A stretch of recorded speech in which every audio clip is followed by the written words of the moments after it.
வாழ்க வளமுடன். தொடர்வது மகானுடைய ஒரு தலைப்பிலே நாம் சிந்திக்க இருக்கின்றோம். இன்றைக்கு கொடுத்திருக்கிற தலைப்பு வாழ்க்கை கல்வி அப்படிங்கிறதா நம்ம இன்னைக்கு சிந்திக்க இருக்கிற தலைப்பு. அந்த வகையில இப்ப நம்ம நமக்கு தெரியும். அதாவது அஹ், அப்பா, அம்மா, குரு, தெய்வம் அப்படிங்கிறது நமக்கு முன்னோர்கள் சொன்னது மட்டும் இல்லாம நம்மளும் உணர்வுபூர்வமா உணர்ந்திருக்கோம். ஸோ அந்த வகையில நமக்கு முதல் குரு அப்படின்னு யாருன்னு சொன்னா, தாய், தந்தை அப்படின்னு தான் சொல்றாங்க. வாழ்க்கைன்னா என்ன அப்படிங்கிறத பிறந்ததிலிருந்து கொஞ்சம் கொஞ்சமா சில நேரங்கள்ல சில பெற்றோர்கள் என்ன செய்றாங்கன்னா, இப்போ ஒரு கிணத்துல நீச்சல் கத்துக் குடுக்குறோம்னு அப்படின்னு வச்சுக்கோங்களேன். அப்போ அங்க கத்துக் குடுக்குறதுக்குங்கிறது ஒரு முயற்சி என்ன அப்படின்னா, கத்துக் குடுக்குறவங்க முதல் அட்டெம்ப்ட்ல கொஞ்சம் சொல்லிக் குடுப்பாங்க. அப்புறம் என்ன செய்வாங்கன்னா, படார்ன்னு உள்ள தள்ளியே விட்டுருவாங்க. ஏன்னா, அது இப்போ மீன் குஞ்சு கூட எடுத்துக்கிறோமே, மீன் குஞ்சுக்கு நீந்தவா கத்துக் குடுக்கணும் அப்படிம்பாங்க இல்லையா? ஸோ அந்த வகையில நமக்கு ஆரம்பத்திலிருந்து நம்ம வாழ்க்கையினுடைய இப்ப இப்ப வாழ்க்கைன்னா என்ன அப்படிங்கன்னு சொல்லிக் குடுக்கக்கூடிய இதுல குருஸ்தானத்துல இருக்கக்கூடியவங்க நம்முடைய தாயும், தந்தையும் தான். ஸோ அடுத்தாப்புல வர்றது யாரு? குரு. அந்த குரு நமக்கு நிறைய விஷயங்கள சொல்லிக் குடுக்குறாரு. அந்த வரிசையில 19 சித்தவராக இருக்கக்கூடிய விளங்கக்கூடிய மிகப்பெரிய ஒரு ஆற்றல் மிக்க நமக்கு கிடைச்ச குரு தான் வேதாத்ரி மகரிஷி அவர்கள். அவங்க அ என்னெல்லாம் அடுத்த ஸ்டெப்புக்கு அவங்க கொண்டு போயிடுறாங்க நம்மள. இப்ப இதுவரைக்கும் இத்தனை வருஷங்கள் நம்ம தாய் தந்தையருடைய பராமரிப்பில் இருந்தாலும் கூட, என்னதான் அவங்க முதல் குருவா இருந்தா நமக்கு இருந்தாலும் கூட, மகரிஷி குடுத்த தத்துவங்கள் பார்த்தீங்கன்னா, நம்மள நிஜமாவே ஒரு விழிப்புணர்வுக்கு கொண்டு வந்திருக்கு. எவ்வளவுதான் அனுபவங்கள் இருந்தாலும், ஒருத்தர் சொல்லக்கூடிய ஒரு வார்த்தைகள் இருந்து கிடைக்கக்கூடிய நமக்கு ஒரு ஆறுதல் இருக்கு பார்த்தீங்களா? அந்த வகையில மகான் குடுத்திருக்கிற தலைப்பு இன்னைக்குள்ள தலைப்பான வாழ்க்கை கேள்வினா என்னன்னு நம்ம கொஞ்சம் சிந்திப்போம். இப்போ மனித இனமானது மிக மிக பொறுப்புடையதுங்க நமக்கு தெரியும். மனிதனா அதாவது 6 அறிவு படைத்த மனிதன் தான் அறிவுகளிலே உயர்ந்தவன் அப்படிங்கிறது. ஸோ அந்த வகையில அவனுக்கு கிடைச்ச வாழ்க்கை தான் மனித இன வாழ்வு. அது சிறப்பு மிக்கதும் கூட. உரிமை, கடமை அப்படிங்கிற 2 கருத்துக்கள்லயும் மனிதன் கண்டிப்பா அவனுக்கு அத பத்தி தெரிஞ்சிருக்கணும். அவனுக்கு என்னென்ன உரிமைகள் இருக்கு, என்னென்ன கடமைகள் இருக்கு அப்படிங்கிறது. அதே மாரி உலகத்துல நம்ம பிறந்துட்டோம் அப்படிங்கிறதுனாலே அ ஒ இந்த பூமியில கால் பாதம் பட்டாலே நமக்கு என்ன ஆகுது? பூமியில வாழக்கூடிய உரிமை எல்லாத்துக்குமே கிடைச்சு போகுது. அப்ப இந்த உரிமை முழுமையா செயல்படணும் இல்லையா? இந்த முழுமையா செயல்படுறதுக்கான பாயிண்ட்ஸ்கள் என்ன அப்படிங்கிறது தான் நம்ம மகான் இந்த வாழ்க்கை கல்விங்கிற தலைப்புல நமக்கு சொல்லியிருக்காரு. அதுல முக்கியமா சொல்லக்கூடியது அவர் 2 விஷயங்கள் டச் பண்றாரு. ஒண்ணு இறை உணர்வு. அடுத்தது என்ன சொல்றாருன்னா, அறநெறி வாழ்க்கை அப்படிங்கிறாரு. இப்போ இதுல முக்கியமானது அறநெறி வாழ்க்கை இருந்தா இறை உணர்வு வருமா? இறை உணர்வு இருந்தா அறநெறி வாழ்க்கை வருமான்னா, 2மே ஒண்ண ஒட்டி ஒண்ண பிணைஞ்சு இருக்கக்கூடிய ஒரு விஷயம் தான். இப்போ இந்த 2 வகையான விஷயங்கள நம்ம மகான் சொல்லக்கூடியதுக்காக பிறந்தது தான் இந்த வாழ்க்கை கல்வி அப்படிங்கிறது தான். அதத்தான் குரு நமக்கு என்ன செஞ்சிருக்காரு? அத மனவளக்கலை அப்படிங்கிற ஒரு அ த இதுல கல்வியில நமக்கு குடுத்திருக்காரு. அந்த கலைய குடுத்திருக்காரு. இப்ப கல்வியில புலன்களுக்கு எட்டக்கூடிய பொருட்களை பத்தி நெறைய இருக்கு. அதை எப்படி செயல்படுத்தணும் அப்படிங்கிறதுக்காக வேண்டிய இந்த உறுப்புகளுடைய சிறப்பு தன்மைகளையும் நெறைய இருக்கு. இது 2 பத்தியும் தெரிஞ்சுக்கிட்டாங்கன்னு வச்சுக்கோங்களேன், நமக்கு கண்டிப்பா உலகத்துல நல்ல மகிழ்ச்சியோட வாழலாம். நாம மட்டும் வாழ்றது இல்ல, மகிழ்வித்து மகிழுங்கிற ஒரு தத்துவத்துல மற்றவர்களையும் நல்லபடியா மகிழ்வோடு வாழ வைக்கலாம். அப்படிங்கிறது தான் மகான் நமக்கு அடிப்படையில சொல்லக்கூடிய ஒரு வார்த்தை. அதுல மனித வாழ்க்கையில வாழ்வின் முதற்பகுதியை எடுத்துக்கிட்டா இளமைன்னு நமக்கு தெரியும். அந்த இளமையிலேயே வாழ்க்கை கல்வியை கண்டிப்பா போதிச்சிடணும் அப்படிங்கிறது தான். இப்ப தாயும் தகப்பன் எடுத்துக்கிட்டா அவங்களால ஓரளவுக்கு தனக்கு தெரிஞ்சதெல்லாம் சொல்லித்தான் குடுக்குறாங்க. பட் இப்ப உள்ள காலகட்டத்துல விஞ்ஞான வளர்ச்சி வேகமா போயிட்டு இருக்கிற காலத்துல அதுக்கு ஏத்த மாதிரி இந்த தாயும் தகப்பனும் ஓடி வர முடியல. ஸோ இங்க ஒரு செக் பாயிண்ட் நமக்கு கண்டிப்பா தேவை. இந்த இடத்துல தான் இந்த வாழ்க்கை கல்வினா என்ன அப்படிங்கிறத மகான் நமக்கு குடுத்திருக்கிற மனவளக்கலை சொல்லுது.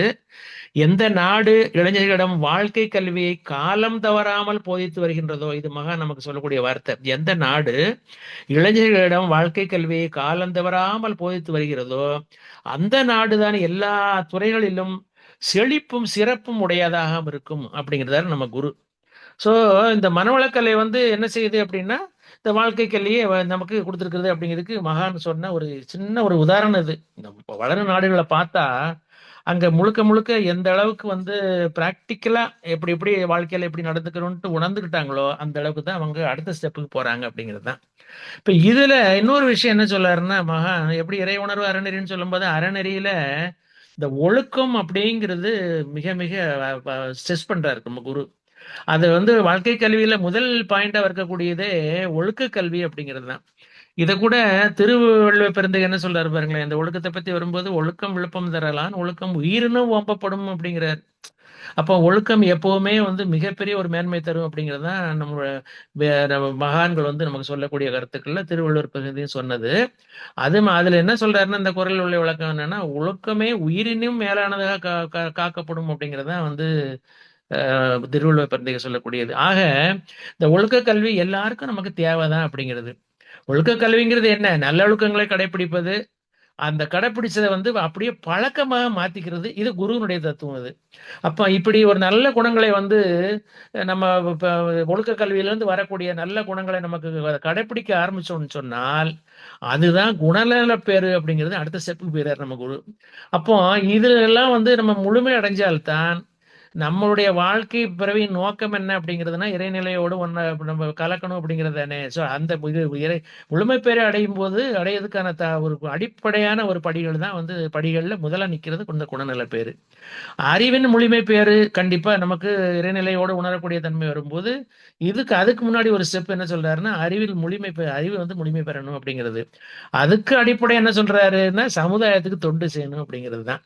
சோ இதுல இன்னொன்னு என்ன சொல்றாரு அப்படின்னா, விவேகானந்தருடைய ஒரு கருத்து என்ன வருது பாருங்களேன். மனிதனில் உள் உறையும் தெய்வீகத்தை வெளிக்கொணர்வதுதான் கல்வி அப்படின்னு விவேகானந்த சுவாமி விவேகானந்தர் சொல்றாரு. அதாவது education is the manifestation of perfection already is present in man அப்படின்னு விவேகானந்தர் சொல்லக்கூடிய கருத்து. இதுதான் வந்து இந்த கல்வியை தான் வந்து நமக்கு மகான் வந்து செய்யறாரு. வாழ்க்கை கல்விங்கிற வகையில இந்த வாழ்க்கை கல்வியை தருவது வந்து நமக்கு மனவளக்கலை அப்படிங்கிற ஒரு இதை வந்து பொக்கிஷத்தை நமக்கு கொடுத்துருக்காரு. இப்ப இதுல வாழ்க்கை கல்வி அப்படின்னு வரும்போது என்ன செய்யுது அப்படின்னா, அந்த வாழ்க்கை கல்வியில இந்த மகான் என்ன சொல்லி வர்றாருன்னா, அதை 4 அங்கங்களா சொல்றாரு. இப்ப எப்படி வந்து ஒரு பசுவுக்கு 4 கால்கள் இருக்கோ, அந்த ஒரு செகண்ட்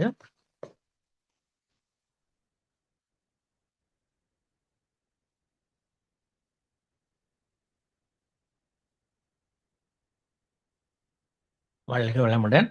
இப்ப பசுவுக்கு வந்து 4 கால்கள் இருக்கு. இப்ப அந்த 4 கால்லயுமே எது முக்கியம் நம்மளால சொல்ல முடியுமா? அது போலதான் வந்து கல்விக்கும் 4 உறுப்புகள் இருக்கு அப்படிங்கிறார் நம்ம குரு. இந்த வாழ்க்கை கல்வியில வரக்கூடிய தத்துவங்கள்ல ஒண்ணு எழுத்தறிவு. அதாவது மொழிக்கான கல்வி. லாங்குவேஜ் வேணும் இல்லையா? ஒருத்தர் ஒருத்தர் ஃபாலோ பண்ணணும் புரிஞ்சுக்கிறதா இருந்தா கண்டிப்பா அந்த தேவை. அந்த மொழி அறிவுங்கிறது தேவை. அடுத்தாப்புல தொழில் அறிவு அப்படிங்கிறது. தொழில் அறிவு மூலம் நம்ம என்ன செய்றோம் அப்படின்னு சொன்னா, இப்ப பொருட்களை ஈட்டக்கூடிய அந்த எப்படி அந்த எல்லாம் நமக்கு வருமானம் இருந்தா தானே வாழ்க்கை நடத்த முடியும். ஸோ அந்த வகையில தொழில் அறிவு அப்படிங்கிறது. 3வது என்ன சொல்றாருன்னா, இயற்கை தத்துவ அறிவு அப்படிங்கிறாரு. 4வது பாயிண்ட் என்ன சொல்றாருன்னா, ஒழுக்க பழக்கங்களுக்கான அறிவு. இந்த 4 அறிவுகள் சேர்ந்தது தான் வாழ்க்கை கல்வி அப்படிங்கிறது. இதுல நம்ம ஏற்கனவே சொன்ன மாரி இந்த குணநல பேர் வந்து அதுல முக்கியமான ஒரு அங்கம் வகிக்குது. அடுத்தாப்புல என்னன்னா, இப்ப இந்த மனவளக்கலைன்னு சொல்லும்போது, மனவளக்கலைய வந்து நம்ம இப்ப உதாரணத்துக்கு நம்ம ஏற்கனவே கேள்விப்பட்ட விஷயங்கள்ல, மனத்தை வளப்படுத்தும் கல்வியே மனவளக்கலை அப்படிங்கிறது. இந்த மனவளக்கலையில 4 அங்கங்கள் இருக்கு. நமக்கு அது தெரியும். 1 அகத்தவம், 2வது அகத்தாய்வு, 3வது குணநலப்பேறு, 4வது முழுமை பேறு அப்படிங்கிறது. இந்த 4க்குமே மகான் என்ன சொல்லி வர்றாருன்னா, இந்த மனம் தான் இந்த 4 விஷயத்துக்குமே விளைநிலம் அப்படிங்கிறாரு. இப்போ இந்த முதல்ல தகவல்னு சொல்லும்போது தவத்துக்கு என்ன சொல்றாரு? மனம் தன் திறமையையும் வல்லமையையும் பெருக்கிக் கொள்ளும் பயிற்சியே தவம் அப்படின்றாரு. அடுத்தாப்புல என்ன சொல்றாரு? அகத்தாய்வுன்னு சொல்றாரு. அகத்தாய்வுக்கு என்ன விளக்கம் கொடுக்காரு பார்த்தீங்கன்னா, இது பூரா மனவளக்கலையில வரக்கூடியது. இது வாழ்க்கை கல்விக்கான ஒரு அடிப்படையான ஒரு பாயிண்ட்ஸ் அப்படிங்கிறது தான் இது மகான் நம்ம கொடுத்தது. அந்த வகையில அகத்தாய்வுன்னு சொல்லக்கூடியது என்ன அப்படின்னா, மனம் தன்னை தூய்மை செய்து கொள்ள எடுத்துக்கொள்ளும் முயற்சி அப்படிங்கிறாரு. அடுத்த பாயிண்ட் என்ன சொல்றாரு? குணநல பேருக்கு வரும்போது, அந்த தூய்மை இப்ப தூய்மை அடையுது இல்லையா? அகத்தாய்வு பண்ணும்போது, அந்த தூய்மையில் மேலும் மேலும் மனம் தன்னை உறுதிப்படுத்திக் கொள்வதுதான் குணநல பேறு அப்படிங்கிறாரு. அடுத்தாப்புல 4வது பாயிண்ட் என்ன சொல்லியிருக்காரு? முழுமை பேறுன்னு சொல்லியிருக்காரு. மனவளக்கலை அங்கங்கள்ல வரக்கூடிய 4 பாயிண்ட்கள்ல 4வது வரக்கூடிய முழுமை பேறு. இந்த முழுமை பேறு என்ன அப்படின்னா, தூய்மையில் பூரணத்தை அடைந்து அமைதியாக வாழ்வதே முழுமை பேறு. இப்போ நமக்கு வந்து வாழ்வின் நோக்கமே அதுதானே. முழுமை பேர் அடையல அப்படிங்கிறது தானே. ஸோ அந்த வகையில் நமக்கு வந்து கொடுத்த ஒரு கலை தான் வந்து மகான் கொடுத்த மனவளக்கலை. இப்போ இதுல இன்னும் ஒரு சின்ன ஒரு விளக்கம் என்ன அப்படின்னா, நமக்கு வாழ்க்கை கல்வியை பத்தி சொல்லக்கூடிய ஒரு தன்மையில மனவளக்கலை பத்தி மகான் கொடுத்துருக்காங்க இல்லையா. இப்ப அந்த வகையில பாத்தீங்கன்னா மனவளக்கலை பத்தி ஒரு சின்ன உதாரணம் பாருங்க. ஒரு ஊர்ல வந்து ஒரு நல்ல சிறந்த வில் வீரன் ஒருத்தன் இருக்கான். அவன் எல்லா போட்டிகள்லயும் வந்து நல்லா ஜெயிக்கத்தான் செய்யறான். அந்த வகையில அவனுக்கு என்ன ஆகுது, பொதுவாவே ஒரு லைன்ல வந்து ஒருத்தனுக்கு ரொம்ப சிறப்பா போயிட்டு இருக்கான்னா அவனுக்கு என்ன செய்யும், இந்த கர்வம் தலை ஏறிக்கிறதானே செய்யும். மகான் அதைத்தானே சொல்றாரு. அதாவது தன்முனைப்பு அப்படிங்கிறது தான். தான் செய்யறது அப்படிங்கிறது பொது, தான் மட்டுமே செய்ய முடியுங்கிறத அந்த தன்முனைப்புங்கிற வரன்னு சொல்றாரு இல்லையா. ஸோ அந்த வகையில் அவனுக்கு என்ன செய்யுது, தன்னில் ஒரு கர்வம் தலைக்கு ஏறிடுது. அப்போ ஒரு காட்டுக்குள்ள ஒரு முனிவர் ஒருத்தர் இருக்காரு. அவர் மிக சிறப்பான ஒரு வில் வித்தைக்காரர் அப்படிங்கிறத கேள்விப்பட்டு அவர்கிட்ட போறான். அப்ப போன உடனே என்ன செய்யறான் அப்படின்னு சொன்னா, அவர் வீட்டுல இருக்கிற பசுமாட்டை நெத்திய நோக்கி அவனுடைய அம்பை வந்து செலுத்திடுறான். ஒரு செலுத்திட்டு, இத மாதிரி உங்களால செய்ய முடியுமா அப்படின்னு ஒரு ஏகத்தாளமா ஒரு சிரிப்பு சிரிக்கிறான். உடனே முனிவர் என்ன செய்யறாரு, பேசாம வந்து அவனை கூட்டிட்டு ஒரு மலை உச்சிக்கு போறாரு. மலை உச்சியில போய் அங்க உச்சியில நின்று அங்க ஒரு மரம் இருக்கு. அந்த மரத்துல ஒரு சின்ன கிளை வந்து என்ன கீழாக்க பள்ளத்தை நோக்கி நீட்டிக்கிட்டு இருக்கு. அந்த கிளை மேல ஏறி நிக்கிறார் அந்த முனிவர். அப்போ தூரத்துல இருக்கிற ஒரு மலைய வந்து என்ன செய்யறாரு, இங்க இந்த கிளை மேல நின்னுக்கிட்டு அப்படியே அம்பு எய்கிறாரு. ஏறி முடிச்சுட்டு இறங்கி வராரு. உடனே இவனை பார்த்து சொல்ல, நீ அப்படி செஞ்சு பாரேன் அப்படிங்கிறாரு. இவன் என்ன செய்யறான், உடனே இந்த மரக்கலையில ஏற முயற்சிக்கிறான். கீழே குனிஞ்சு பார்க்கறான். கீழே குனிஞ்சு பார்க்கலே அவனுக்கு தலை சுத்த ஆரம்பிச்சு. ஆஹா, இது மிகப்பெரிய விஷயமா இருக்கு அப்படின்னு சொல்லிட்டு உடனே அது நான் அப்படியே சரண்டர் ஆயிடுறான் யார்கிட்ட, முனிவர்கிட்ட. ஆக இந்த மனதை அடக்கும் கலையை கற்றவனே வெல்வான் அப்படிங்கிறாரு அந்த முனிவர். இப்ப அந்த தத்துவம் தான் வந்து நமக்கு மகான் கொடுத்தது. அதாவது மனதை வந்து அடக்க நினைத்தால் அலையும், அறிய நினைத்தால் அடங்குன்னு சொல்றாரு பாத்தீங்களா. சோ அத மாதிரி தான் வந்து இது ஒரு சின்ன உதாரணத்துக்காக சொல்ல வந்தோம். மகான் கொடுத்த வாழ்க்கை கல்வியில வந்து மெயினான கல்வி வந்து மனதை அறியணும் அப்படிங்கிறது தான். அப்ப இன்னொன்னு என்ன சொல்லி வர்றாருன்னா, மனவளக்கலைக்கு நம்ம குரு சொல்லக்கூடியது, இந்த மனம் வாழ்க்கையே மனவளக்கலைங்கிறது என்ன சொல்லுதுன்னா வாழ்க்கை கல்வி தானே. வாழ்க்கை கல்வியே முக்கியமான பாயிண்ட் வந்து மனம், இயற்கை, சமுதாயம், இந்த மூணு இருக்கு பாத்தீங்களா. இந்த மூணுக்குள்ளதான் மனுஷன் வாழ்ந்தே ஆகணும் அப்படின்னு தான் குரு சொல்றது. எதெல்லாம் மனம், இயற்கை, சமுதாயம். இப்ப இயற்கையை மாற்ற முடியாது. இயற்கைக்கு ஒட்டிய விதிமுறைகளுக்கு ஏற்றபடி சமுதாயமும் அப்படித்தான் இருக்கு.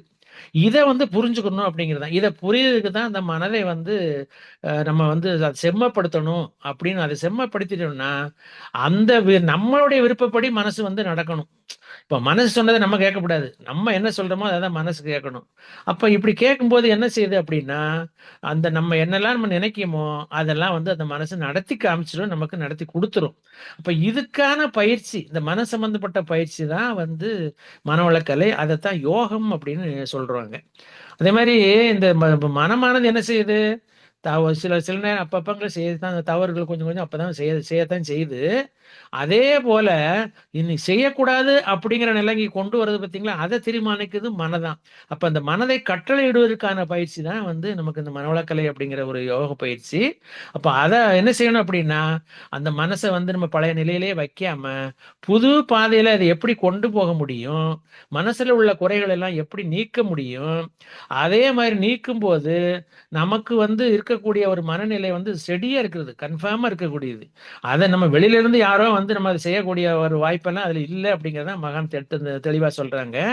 அதனால என்ன ஒரு வரக்கூடிய ஒரு பாயிண்ட் என்னன்னா, மனதுமே மனதுக்கு சிகிச்சை செய்யணுமா. மனமே மனதுக்கு சிகிச்சை செய்யணும். அப்ப இப்படி செய்யும் போது என்ன ஆகுது அப்படின்னா, மனிதன் வந்து இறைவனாக மாறக்கூடிய வாய்ப்பு இருக்கு. மனிதனே இறைவனாக மாறிவிட்டான் என்றால், நாம் இருக்கக்கூடிய அத்தனை நம்ம நாட்டுல நம்ம பார்க்கிறோம் பார்த்தீங்களா, அத்தனை ஜீவராசிகளும் நானே தான். அதாவது நான் யார் அப்படிங்கிற தத்துவத்துல வரக்கூடியது தெய்வம். தெய்வங்கிறது என்ன, உலகத்தில் உள்ள எல்லா ஜீவராசிகளும் எல்லா சக மனிதர்களும் வந்து நமக்கு வந்து நம்ம எல்லாம் ஒண்ணுதான். நீயும் இல்லை வேற இல்லை, நானும் வேற இல்லை, நீனாலும் ஒண்ணுதான் அப்படிங்கிறது. இந்த மாதிரியான ஒரு அற்புதமான ஒரு உணர்வுகளை கொடுக்கக்கூடியது தான் வந்து இந்த மனவளக்கலை அப்படிங்கிறத நம்ம மனசுல வச்சுக்கிறணும். அதுக்காக கொடுக்கப்பட்ட ஒரு பயிற்சி தான் வந்து மனவளக்கலை பயிற்சிகள். மெயினா வந்து வாழ்க்கை கல்விங்கிறது என்னன்னு ரொம்ப சிம்பிளான ஒரு விஷயம். மகான் சொல்லுவாரு, நீ வந்து எவ்வளவுதான் நீ ஞானி அடைஞ்சிருந்தாலும் கூட குடும்பத்துல அமைதி இல்லைன்னு வச்சுக்கோ, அந்த வந்து நீ ஞானியாகி பிரயோஜனம் இல்லையே அப்படின்னு, சுத்தமா பிரயோஜனம் கிடையாது அப்படிம்பாரு. ஆக இதுல இந்த குடும்ப அமைதிக்கான கொடுக்கக்கூடிய இந்த வாழ்க்கைகள் வரக்கூடியது இன்னும் அடுத்த மெயினா வரக்கூடியது இந்த குடும்ப அமைதி அப்படிங்கிறது. அதாவது நாம் பெற்ற ஞானத்தை பயன்படுத்தி இடம்தான் குடும்பம் அப்படிங்கிறது நம்ம சொல்லக்கூடியது. அது அப்ப என்ன ஆகுது, அடுத்தாப்புல ஒரு பாயிண்ட் என்னன்னா, மகானுடைய கொள்கை என்ன, உலக அமைதி அப்படிங்கிறது தானே. அவருடைய எய்மே வந்து உலக இதுதான். இப்போ 1958 உலக சமுதாய சேவா சங்கம் அப்படிங்கிற ஒரு அமைப்பை ஏற்படுத்தினாரு. அப்புறம் 2006 வந்து மகானை கொண்டு போனாரு. 2006 அப்புறம் அந்த அந்த உலக சமுதாய சேவா சங்கத்தை வந்து உலக அமைதி நோக்கி எடுத்து, அப்புறம் 1958 என்ன சொன்னாரு, 150 வருஷத்துல கண்டிப்பா இது நடக்கும் அப்படின்னாரு. ஆனா அவருடைய வாழ்க்கை வந்து என்ன இருந்துச்சு, 1958 ஆரம்பிச்சது, அதுல ஒரு 48 வருஷம் தான் அவரால் இழுத்து கொண்டு போக முடிஞ்சது. அப்ப இன்னும் 102 வருஷங்கள் இருக்கக்கூடிய வாழ்க்கை தான் அவர் போகும்போது இருந்த காலகட்டம். அப்போ உலக அமைதிக்கு வித்து என்ன அப்படின்னு, அது உலக அமைதிக்கு வித்து இருக்கக்கூடிய தன்மை எதுக்கு இருக்குன்னா குடும்ப அமைதிக்கு தான் இருக்கு அப்படிங்கிறது தான் மகான் சொல்லக்கூடிய ஒரு தன்மை. குடும்பத்தில் இருக்கக்கூடியது யாரு, மெயினா வந்து கணவன் மனைவி தான். ஸோ அவங்க உறவு வந்து கண்டிப்பா இருக்கணும். அதுதான் வந்து அதுக்கான ஒரு வாழ்க்கை கேள்வி தான் மனவளக்கலை நம்ம கொடுக்கக்கூடியது. அது மட்டும் இல்லாம இன்னொரு விஷயம், முக்கியமான விஷயம் சொல்றாரு பாருங்க. அறிவுக்கும் உணர்ச்சிக்கும் வித்தியாசம் வந்து உதாரணமே குடும்பம் தானா. குடும்பத்தை வந்து அறிவுதான் நிர்வாகம் செய்ய வேண்டும், எந்த நிலையிலும் உணர்ச்சிகள் நிர்வாகம் செய்யக்கூடாது அப்படிங்கிறதா வந்து மகான் நமக்கு சொல்லக்கூடிய ஒரு கருத்து. அந்த வாழ்க்கை கல்விங்கிறது என்னென்ன, குடும்பத்தின் அமைதி உலக அமைதிங்கிற வரும்போது நல்லதொரு குடும்பம் பல்கலைக்கழகம் அப்படிங்கிறாரு. நல்ல குடும்பத்துல தான் வந்து நல்ல மக்கள் வந்து தலைப்பார்கள். பிறவிக்கடலை நீந்தக்கூடிய கடக்கக்கூடிய அமைதி, அதாவது பிறவிக்கடலை நீந்த வாழ்க்கைங்கிறதே ஒரு பிறவிக்கடல் தான் அப்படிங்கிறது தான். அந்த கடலை நீந்தணும் அப்படின்னா அந்த குடும்பத்துல வந்து அடிப்படையில குடும்ப அமைதி இருக்கணும். அப்படி இருக்கும்போது பிறவிக்கடலை நீந்த முடியும், மகானுடைய எண்ணங்களான உலக அமைதியும் நம்மளால அடைய முடியும் அப்படிங்கிறது தான். அடுத்தாப்புல வாழ்க்கை கல்வி அப்படிங்கிறதுனா, நம்ம வாழ்க்கைன்னு என்ன, வாழ்க்கைக்கு நமக்கு என்ன தேவை அப்படின்னு பார்க்கும்போது, நான் ஒரு சின்ன ஒரு கதை பார்ப்போமா. ஒருவரை வந்து அவசரமா ஒரு வாடகை கார்ல ஏறிட்டாரு. வேகமா போங்கன்னு டிரைவருக்கு விரட்டுறாரு. உடனே கார் கிளம்பிருச்சு. டிரைவரை வந்து திரும்பி பார்த்து அப்பதான் கேட்கிறாரு, எங்கேயா போகணும் அப்படின்ட்டு டிரைவர் அவர்கிட்ட கேட்கிறாரு. அவர் என்ன சொல்றாரு அப்படின்னா, நீ எங்க போகணுங்கிறது அவசியம் இல்லை, நீ வேகமா போ, அதுதான் வந்து எனக்கு முக்கியம் அப்படிங்கிறாரு. ஆக அதாவது எங்க போகணும் டெஸ்டினேஷனே தெரியாம காரை நீ ஓம்பாட்டுல எங்க வேகமா போன்னு சொன்னா அவன் எங்க போவான் டிரைவர். அதாவது இதுல சொல்லக்கூடிய கருத்து என்ன அப்படின்னா, வாழ்க்கை அப்படி இப்ப உள்ள காலகட்டங்கள்ல வாழ்க்கையினுடைய ஓட்டம் வந்து அப்படித்தான் இருக்கு. எல்லாரும் அப்படியே பறந்துகிட்டு தான் இருக்காங்க. எதை நோக்கி போகிறோம் அப்படிங்கிற ஒரு எண்ணமே அவங்களுக்கு இல்லை அப்படிங்கிறது தான். அதே போல இன்னொரு சின்ன இது பாத்தீங்கன்னா, ரயில்வே ஸ்டேஷன் ஒருத்தர் போறாரு. போனவர் வந்து ஏதோ ஒண்ணு மிஸ் பண்ணிட்டு திருப்பி திருப்பி தேடி தேடி பாக்குறாரு. உடனே பக்கத்துல இருந்தவர் என்ன கேக்குறாரு, நண்பர் ஒருத்தர், என்ன தேடுறீங்க அப்படிங்கிறாரு. உடனே அவர் சொல்றாரு, என் பையனை டிக்கெட்டை தொலைச்சிட்டேன் அப்படிங்கிறாரு. அதுக்குள்ள ட்ரெயின் வந்துருச்சு அங்க. உடனே அவர் சொல்றாரு, வாங்க வாங்க, பரவாயில்ல, ரயில் காலியா தான் இருக்கு, வேற டிக்கெட் வாங்கிக்கலான்ட்டு நான் கூட அந்த நண்பர் அவரை கூட்டிட்டு போறாரு. இவர் என்ன சொல்றாரு, அது ஒண்ணும் கஷ்டம் இல்ல, வேற டிக்கெட் வாங்கிடலாம், ஆனா இந்த பழைய டிக்கெட் கிடைச்சா தானே நான் எந்த ஊருக்கு போகணுங்கிறது தெரியும். இதுதான் இப்ப உள்ள வாழ்க்கை நிலை. அவர் எங்க போறேன்னே தெரியாம, எந்த ட்ரெயின்ல ஏறுறேனே தெரியும், இலக்கே தெரியாம, பாதையே தெரியாம வாழ்க்கையில வந்து தத்தளிச்சுக்கிட்டு தான் இருக்காங்க அப்படிங்கறதுதான் வந்து இது வந்து ஒரு உதாரணத்துக்காக வந்து மகானே சொல்ல ஒரு ஒரு கவிதை கதை இது. அதே போல இப்போ இந்த இயற்கை சமுதாயம் தான் அப்படின்னு சொன்னோம் பாத்தீங்களா, அந்த மூணுடைய இணைப்புல தானே வாழ்க்கை நடந்துகிட்டு இருக்கு. இந்த வாழ்க்கையில வெற்றி பெறணும் அப்படின்னா இயற்கையும் சமுதாயத்தையும் கண்டிப்பா உணர்ந்து வாழணும், அதை மதித்து நடக்கணும் அப்படிங்கிறது தான். இப்ப இந்த தன்மைகளை, இந்த குணநலங்களை கொடுக்கக்கூடியது எதுதான் மனவளக்கலை. மனவளக்கலை நம்ம ஒழுங்கா அதனுடைய பயிற்சிகளை கத்துக்கிறோம், மகான் கொடுத்து கத்துக்கிறோம் அப்படின்னு சொன்னா நிச்சயமா வந்து வாழ்க்கை கல்வியை நம்ம படிச்சதுக்கான அத்தாட்சி அதுதான். வாழ்க்கையில நம்ம நினைச்சதெல்லாம் நடக்கும் அப்படிங்கிறது தான். அது மட்டும் இல்லாம எந்த காரியத்துக்காக பிறவி எடுத்து வந்தோமோ அந்த நோக்கத்தை முதல்ல அறிஞ்சுக்கணும் அப்படின்னு தான் நம்ம குரு சொல்லக்கூடியது. உயரிய நோக்கத்துக்கு ஏற்றதாக நம்ம வாழ்க்கை முறை கண்டிப்பா அமையணும். எதை எடுத்தாலுமே அங்க ஒரு டார்கெட் இருக்கணும், ஒரு நோக்கம் இருக்கணும், ஒரு இலக்கு இருக்கணும்.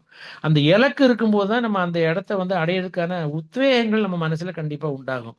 அப்போ அப்பதான் நம்ம என்ன ஆகும், அதை அட்வான்ஸா பிளான் பண்ணிட்டோம்னு சொன்னா துன்பமின்றி வாழ்றதுக்கும் இந்த இலக்கை ஈஸியா அடைகிறதுக்கும் வந்து மெயினா வந்து என்ன சொல்றாருன்னா, நம்ம வந்து சப்போஸ் அப்படி நம்ம அவசரமா இந்த மாதிரி பொறுமையா போகாம பிளான் பண்ணாம அட்வான்ஸா பிளான் பண்ணாம நடந்தோம்னு சொன்னால் தவறு அப்படி சில நேரங்களில் தவறுகள் வரத்தான் செய்யும். அப்போ அந்த மாதிரி தவறுகள் இருந்து அல்லது தவறு தோற்றுவிக்கக்கூடிய ஒரு தன்மையிலிருந்து துன்பங்களிலிருந்து நமக்கு மீளக்கூடிய தன்மை எப்போ வரும் அப்படின்னு சொன்னா, இந்த வாழ்க்கை கல்வியை தரக்கூடிய மனவளக்கலையை நம்ம வந்து கண்டிப்பா கற்றுக்கிறதா செய்யணும். இதனால என்ன அப்படின்னா மகான் என்ன சொல்றாருன்னா, நம்ம மட்டும் இந்த துன்பங்களிலிருந்து மீள்றது இல்லை, பிறரால் தோன்றக்கூடிய துன்பங்களிலிருந்தும் நம்மை காத்து கொள்ளலாம் அப்படின்னு தான் வந்து மகான் வந்து இதுல அழுத்தம் திருத்தமா சொல்றாங்க. அப்போ இன்னொன்னு என்னன்னா, வாழ்க்கை கல்வியை பத்தி சொல்லும்போது இதுல முக்கியமா நமக்கு மகான் கொடுத்த ஒரு தத்துவம், இது வந்து ரொம்ப ரொம்ப முக்கியமானது, செயல் விளைவு தத்துவம். இப்ப செயல் விளைவு தத்துவம் நமக்கு என்ன அப்படின்னா நமக்கு தெரியும். அதாவது ஒரு இளைஞர் வந்து அறிஞர்கிட்ட ஒருத்தர் வராரு.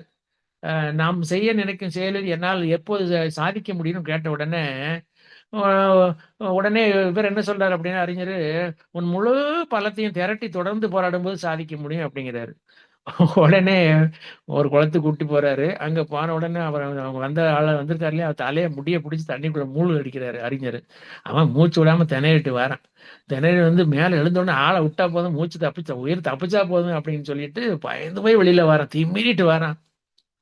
அப்போ அவர் கேட்கிறாரு அறிஞர், தண்ணீருக்குள்ள மூச்சு விட முடியாம நீ திணறினியே, அது உனக்கு அது எப்போ அந்த சமயத்துல உனக்கு தேவைப்பட்டது என்ன அப்படின்னு கேட்கிறாரு. அப்போ இளைஞர் சொல்றேன், எனக்கு காற்று அப்படின்னாரு.